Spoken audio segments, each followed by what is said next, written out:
윤석열 대통령 탄핵과 수사를 두고 이 돌아가는 전국, 과연 이분은 어떻게 보고 계시는지 이야기 나눠보겠습니다. 오랜만에 나오셨습니다. 박용진 민주당 전 의원입니다. 안녕하세요. 안녕하세요. 의원님. 네. 지난 총선 때 공천 탈락 이후로 한동안 휴지기를 좀 가지셨던 걸로 제가 알고 있는데 이 계엄령 내려진 날 국회 앞으로 나오셨어요. 네. 예. 그 담화 발표하는 걸 바로 봤어요. 예. 그리고 머리가 하얘졌고, 뭐 이 상황에 내가 지금 어디 있어야 되나 생각을 했고, 국회를 사실은 임기 마치고는 한 번도 안 갔거든요. 여의도 자체를 안 갔어요. 다들 국회의원들이 그러더라고요. 예, 근데 그럴 수 있죠. 예.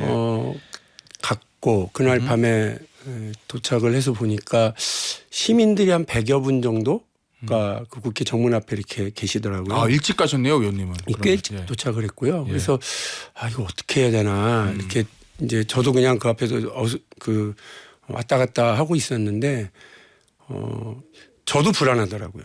저도 불안한데 여기 있는 분들 얼마나 불안할까 이런 생각이 들어서 그래도 얼굴이 좀 알려져 있고 젊은 시절에 집회 시위 좀 주도도 해봤고 했던 제가 뭔가 해야 되겠다 싶어서 거기 있는 시민들한테 같이 연좌하고 구호 외치고 연설하고 이렇게 하자. 네. 이렇게 이제 그걸 주도를 하고 있었는데 그 머리 위로 저 특수부대 태운 헬기가 다다다다다 하고 지나갈 때 제가 그 장면을 그 뭐 유튜브나 인스타 이런 데도 좀 올려놨는데 구호 외치고 있는데 머리 위로 그걸 지나갈 때 정말 머리칼이 쭈뼛 서더라고요. 정말 불안했고 이게 어떻게 돌아가는 건지 겁도 났는데 예. 뭐 어쨌든 그래도 한때 국회의원 했던 사람의 역할이 이런 헌정질서 유린에 대해서는 저항하는 게 맞겠다는 생각으로 그날 그 자리에 있었습니다. 알겠습니다. 자, 그 이후에 다행히 빨리 해제가 네, 됐고 예. 지금은 윤석열 대통령의 탄핵 정국도 수사 정국인데 검찰이 오늘 김용현 전 국방부 장관 영장을 쳤어요. 네. 그런데 거기 보면 윤석열 대통령하고 내란죄 공모하에 이렇게 돼 있거든요. 결국 그거대로라면 검찰이 대통령에 대한 신병 확보, 그다음에 영장 선고 기소 이 흐름으로 갈 수 있는데 근데 좀 비판적이시더라고요. 검찰의 수사에 대해서는. 예. 눈깔이 와웅하는 거고요. 면밀히 들여다보셔야 되는 건데 예. 겉으로 볼 때는 뭐 시원해 보일 수 있죠. 한 달 안에 결과를 내겠다. 예, 뭔가를 한다고 그러니까. 그런데 지금 제일 중요한 건 윤석열이라고 하는 위험천만한 폭탄을 예. 빨리 제거하는 거잖아요. 어허. 근데 구속하고 수사하겠다고 하는 과정은 예. 그냥 그 폭탄을 감추는 것일 뿐이에요. 그래요? 예. 그러네요. 그러니까 탄핵이라고는 확실한 방법이 헌법 질서를 유지하면서 그 폭탄을 제거하는 거거든요. 그 정신 나간 사람으로부터 그 권력을 다시 회수하는 거 그리고 언제든지 다시 이상한 짓을 할지도 모르는 사람으로부터 그 권한을 뺏는 거 이 작업이 되게 중요한데 아시는 것처럼 그 구속이 된다 하더라도 곧바로 직무정지가 되거나 그러지 않는 거예요. 그건 약간 이제 헌법학자들과 다툼은 있는데 예. 아니, 저희가 가본 길이 아니어서 해석이 분명하고 합의된 절차가 있는데 왜 굳이 논란이 있는 방식으로 가려고 그러느냐 그 말씀을 드리는 거고요. 저는 이 구속과 수사 각각의 수사기관들 권력기관들이 자기들 살려고 발버둥 치는 과정일 수는 있지만 결과적으로 탄핵 김빼기일 뿐이다라고 하는 게 제 생각이에요. 그래서 지금은 닥치고 탄핵이다. 닥치고 탄핵 그리고 이것이 가장 빠르고 헌정 질서를 유지하면서 할 수 있는 민주공화국을 지킬 수 있는 방법이다. 그러면 대통령이 자진하야하지 않는 이상 대통령의 직무를 정지시키는 가장 확실하고 이견이 없는 그 탄핵이기 때문에 탄핵으로 가야 된다. 예. 그런데 구속도 이견이 있을 수는 있다는 말씀이시죠? 그렇습니다. 그 말씀드린 것처럼 그 폭탄을 제거해야지 감춰서는 안 되는 것 아니겠습니까? 그래서 이 과정에 엉뚱한 짓을 한동훈 대표가 하고 있는 것 아니에요? 한동훈 대표와 한덕수 총리의 담화 말씀하시는 거죠? 예, 황당하죠. 뭐 법으로도 말도 안 되는 거고요. 헌법상으로도 전례가 없는 일을 지금 저렇게 하려고 그러는데 적어도 저는 이제 한동훈 대표가 생각 좀 하고 살았으면 좋겠어요. 어떤 의미시죠? 그 법을 전공했다고 하는 자가 그리고 대한민국의 법무장관을 했다고 하는 자가 내란 수계를 참 빨리 이렇게 그 처벌하는 단순 명쾌한 이 과정을 내버려 두고 그 이렇게 꼼수를 만지작거리고 있다? 어디서 어떤 수작을 하는 거예요. 그러니까 저는 이 한동훈 대표의 이런 꼼수 때문에 그 탄핵이 늦춰지는 과정을 지금 국민들이 보고 있는데 저는 지금 탄핵은 그야말로 경제를 위한 탄핵이다. 그리고 안보를 위한 탄핵이다. 이 말씀을 드립니다. 그냥 그 반란 수계를 처벌하라라고 하는 정치적 구호가 아니라요. 지금 경제 상황 국민들도 다 아시겠지만 뭐 그 쿠데타 나고 나서 4일 만에 144조가 시총 증발해 버린 거 아닙니까? 그 은행권이요. 자기들도 불안하니까 돈줄을 꽉 쥐고 있어서 기업 대출을 지금 안 해요. 아, 그래요? 예, 그렇게 해서 기업들이 지금 거의 곡소리가 날 지경이고 해외 투자자들 투자 거의 다 중단한 상태입니다. 그 이런 상태에서 경제가 제일 싫어하는 건 마시는 것처럼 이 불안정성, 불확실성 아니겠습니까? 이거를 빨리 제거해야 되는데 대한민국에서 지금 가장 불안한 존재가 윤석열 대통령 아닙니까? 근데 이 과정을 왜 지금 한동훈 대표가 방해하고 있는지 모르겠고 두 번째로 안보를 위한 탄핵이라고 하는 것도 그 오스틴 국방장관 대한민국 오기로 했던 방안 일정을 취소했어요. 그리고 한미 간의 핵협의 그룹 논의도 연기됐어요. 그리고 핵협의 그룹의 도상훈련도 연기됐습니다. 제가 알기로는 이 만일에 그 국지전 도발을 하려고 그랬다고 하는 모의를 했다라고 하는 것이 사실이라면 그 한국 전쟁 이후에 최대 한미 동맹 간의 최대 위기 상황이라고 저는 봐요. 지금 미국 정부가 대한민국 정부를 믿지는 못하고 있고 현 집권 세력에 대해서 불안해하고 있거든요. 군대를 동원한 그런 부분 때문에요? 그렇습니다. 자기들로서는 그 뭐 아랍에서도 그렇고 우크라이나에서 그렇고 지금 두 개 전쟁이 진행되고 있는데 정신없어 죽겠는데 최대 동맹 국가인 대한민국이 그 나라의 대통령이 자기들과 협의도 없이 이런 엉뚱한 짓을 전쟁을 저지르려고 하고 쿠데타를 일으키고 이런 일들을 보면서 얼마나 불안하겠습니까? 저는 이 안보에서의 위기, 경제에서의 위기를 빨리 탈출하는 것도 탄핵이다. 그래서 경제를 위한 탄핵, 안보를 위한 탄핵이다. 이 말씀을 다시 한번 드립니다. 지금 여권 인사들, 여권 고위 인사들 중에서 어떻게 보면 윤석열 대통령과 그동안에 가장 각을 좀 세웠던 사람이 한동훈 대표고 비상계엄 이후에 위헌적인 비상계엄이다. 막아야 된다. 당장 조속히 직무집행 정지시켜야 된다라고 해서 가장 강도 높은 반응을 쏟아냈던 건 맞거든요. 그런데 왜 그러면 의원님 보시기에는 마지막 순간에 한 총리와의 그 질서 있는 퇴진 이쪽으로 선회했다고 보시는 거예요? 앞서 이제 의원님 표현대로 하면 꼼수. 왜 그랬다고 보시는 거예요? 아니 그 말도 질서 있는 퇴진이라고 하는 말도 웃긴 게요. 아니 자기가 지켜야 될 게 헌정 질서지 국힘 질서예요. 그 말도 안 되는 생각을 머릿속에 가지고 가만 있어봐. 이렇게 되고 잘못되면 우왕좌왕하게 되는 걸로 비칠 수도 있고 자칫하면 민주당한테 권력 뺏길 수 있고 그리고 뭐 지난 2016년 경험대로 보면 당이 쪼개질 수도 있고 그 자기들의 질서 자기들의 기득권 자기들의 권력을 지키려고 대한민국 국민들을 위험천만한 상황으로 몰아넣어요. 경제 위기와 안보 위기 상황을 계속 몰아넣어. 이거야말로 정치인으로서의 기본 소양 자체가 저는 없다고 봐요. 저는 한동훈 법무부 장관, 한동훈 검사에게 그나마 이렇게 따뜻하게 생각했던 사람이거든요. 근데 지금 이렇게 하는 걸 보면 그 정치인할 자질이 부족했던 사람인 것 같아요. 이 위기 상황에 드러나거든요. 지도자의 자질은. 근데 지금 보니까 뭐 아침 저녁으로 말 바뀌고 법을 전공했다고 하는 사람이 법 질서와 헌정 질서에 대한 문제의식은 전혀 없이 자기 머릿속의 질서 그리고 국힘의 질서만 유지하려고 그러는 거라면 저는 대통령 빨리 물러나게 하고 자기도 물러나야 된다고 봅니다. 지금 해야 될 일은 국민의힘이 그냥 자기들끼리 모여갖고 의총하고 이렇게 할 게 아니고요.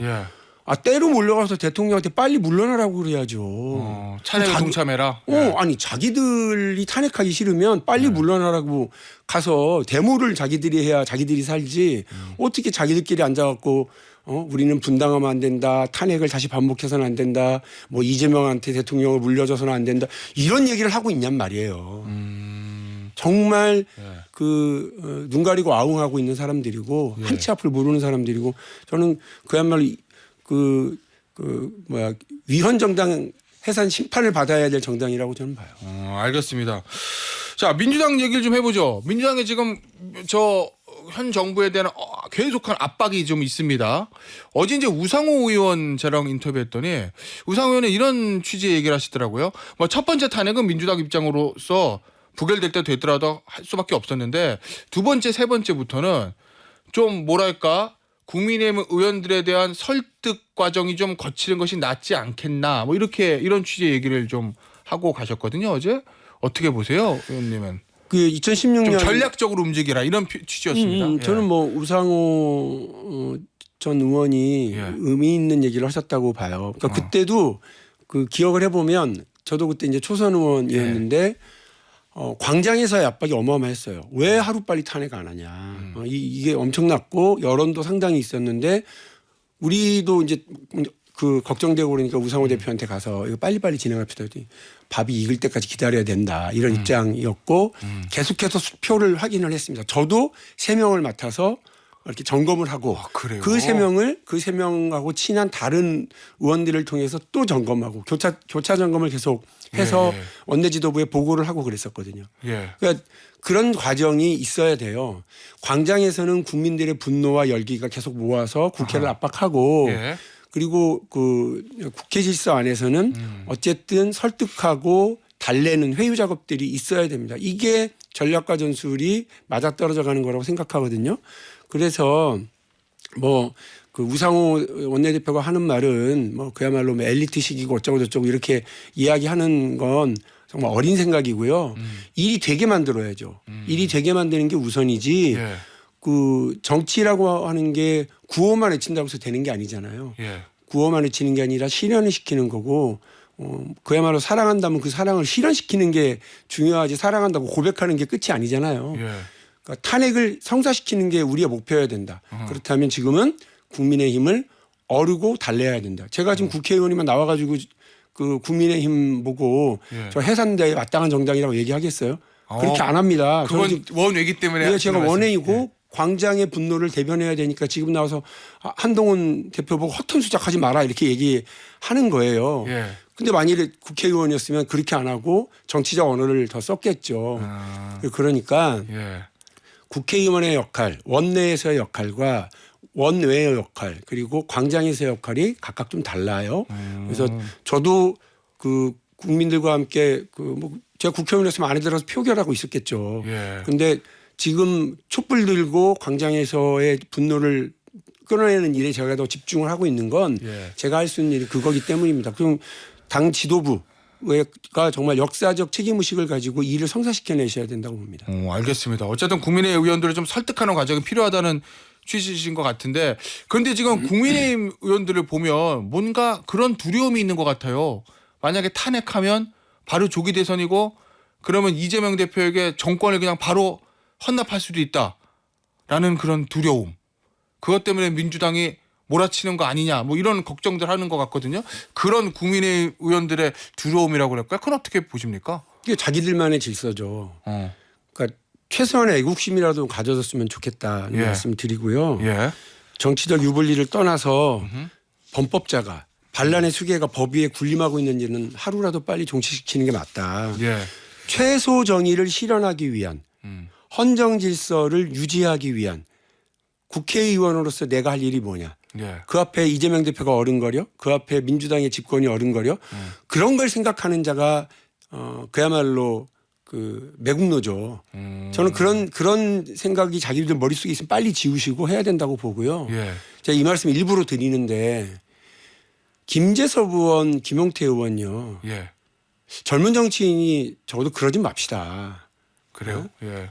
그러니까 제가 그분들 개인적으로 뭐 잘 아는 사이는 아니지만 적어도 그 국민의힘의 소장파다 이렇게 얘기하고 싶으신 분들이 계시면 최소한의 양심, 최소 정의를 실현시키기 위한 최소한의 양심, 애국심을 가지고 좀 생각을 해주셨으면 좋겠어요. 그 자기들끼리 불안해 죽겠어요. 어쩌고 이게 자기 국회의원 자리를 유지하고자 하는 것이 아니라 적어도 소신과 양심을 가지고 따라야 된다라고 하는 국회의원 선서 자기가 한 거 아니에요? 자신의 소신과 양심이 뭘 명령하고 있는데 국힘 질서를 유지해달라고 하고 있어요? 그러진 않을 거 아니에요. 그러면 그렇게 움직이시는 게 맞아요. 그래야 오래 해요. 알겠습니다. 이 만약에 탄핵이 되면 뭔가 좀 혼란이 있을 수도 있잖아요. 그 이후에. 무슨 논란이요? 아니, 그러니까 만약에 그렇다고 하면 예. 제1야당인 민주당은 어떻게 좀 전국을 안정시키거나 국민을 안심시켜야 될까요? 좀 밖에 계시니까 조금 당에도 애정어린 말씀하실 수 있을 것 같아서. 지금은 예. 물러나지 않으려고 하는 권력과 물러나지 않으려고 하는 반란수계를 밀어내기는 일이니까 예. 최대한의 압박을 이제 동원하는 거지만 이 일이 성사되고 나면 예. 아까 제가 말씀드렸던 경제를 위한 탄핵과 안보를 위한 탄핵을 경제를 위한 민주당, 안보를 위한 민주당으로 전환해야 돼요. 예. 그러면 미국에서도 불안해하게 민주당을 쳐다보고 있을 테니까 민주당에서도 빨리 대표당 꾸려서 경제 파트에 대표단 꾸리고 안보 파트에 대표단을 꾸려서 미국에게도 보내고 다른 해외에도 보내서 우리의 동맹 국가들에게 우리는 이런 질서를 유지하기 위한 우리의 계획이 있다라고 하는 걸 해주는 게 맞거든요. 그래서 지금은 야당의 역할이지만 탄핵이 성사되고 이 잘못된 권력을 무너뜨리고 나서의 민주당의 역할은 안정적으로 대한민국을 이끌어갈 수 있다라고 하는 그 능력을 보여줘야 되기 때문에 시급히 해외 대표단도 꾸리고 운영의 계획을 발표하는 것이 맞습니다. 알겠습니다. 여기서 마무리하도록 하겠습니다. 박용진 민주당 전 의원이었습니다. 의원님 감사합니다. 고맙습니다.